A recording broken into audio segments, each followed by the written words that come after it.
Hey everyone, this is Pavel, co-founder of the Fusebase.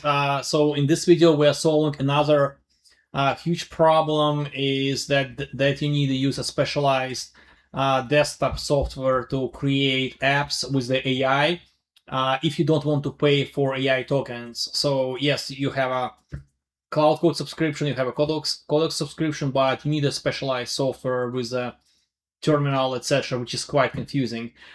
So now with a Fusebase, you can use your standard Cloud Code desktop software or Codex from ChatGPT, which you can download from their official website. And you don't need to use any terminal anymore. It's just the chat, the software that you already have. And you don't need to pay for any AI tokens. You can use only your standard subscriptions. So let's start.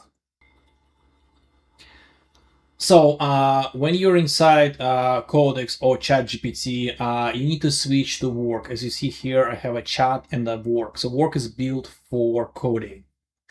And then you need to create your first project.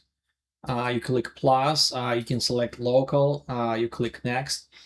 You need to give a project name, or actually you can select existing folder if you already have some kind of folder or even like existing project within. After that, you need to install Codex plugin. You go to Edit, Settings, Plugins, and you click Add and select option Add a Marketplace. After that, you need to put our repo, and I will put this text on the screen in a larger callout, and you click Add Marketplace. After that, you can switch to personal, and you will see here Fusebase apps, and you click install. Once installed, you can ask your Codex to create your first product. Now, there is one important thing that you need to keep in mind. Whether you use a Codex or Cloud Code, whenever you create a product, you need to fully restart your Cloud Code or Codex on your computer. But before we proceed, let me explain you what Fusebase does and what's the difference between products and apps.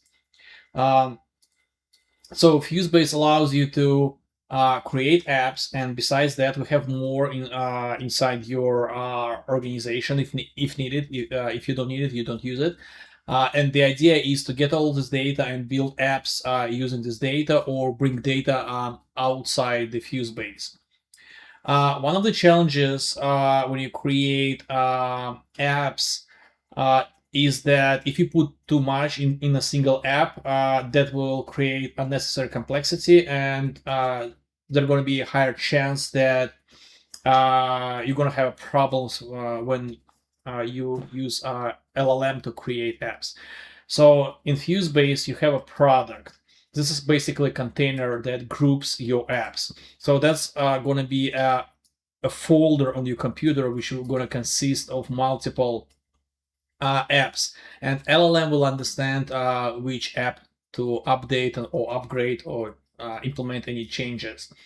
And as you see here, I have some various examples. For example, for the meetings, I have analytics trackers, meetings tracker results. So this is how you break down your product into apps. But you can have one product and one app, which is also totally fine. So basically, Fusebase is built for scalability and to make sure you can build like real production apps.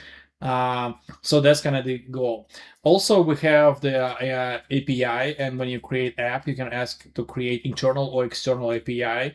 And all apps can communicate to each other. They can discover API of each other. So this is how you can take data from one place and transfer or pull it from another place, which is very powerful. Same as the webhooks, same as the cron jobs. So that kind of provides a very powerful environment.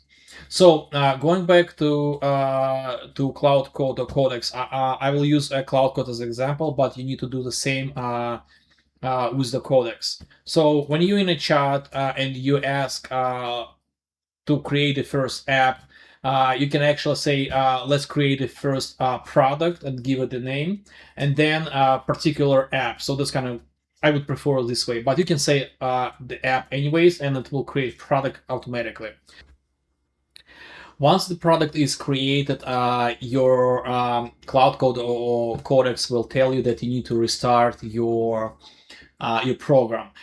So where people get confused is they try to close the window. It's particular on the Windows, and they think that they actually close the application.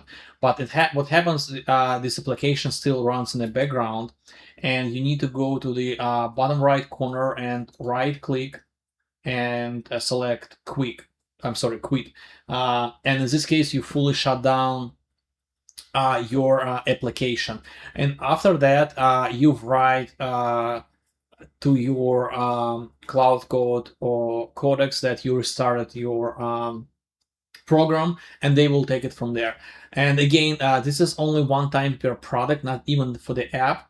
And as I mentioned, we will remove that part, but for this version, if it asks you to restart, you actually need to restart it. And after that, you can use Fusebase fully and create and publish your apps.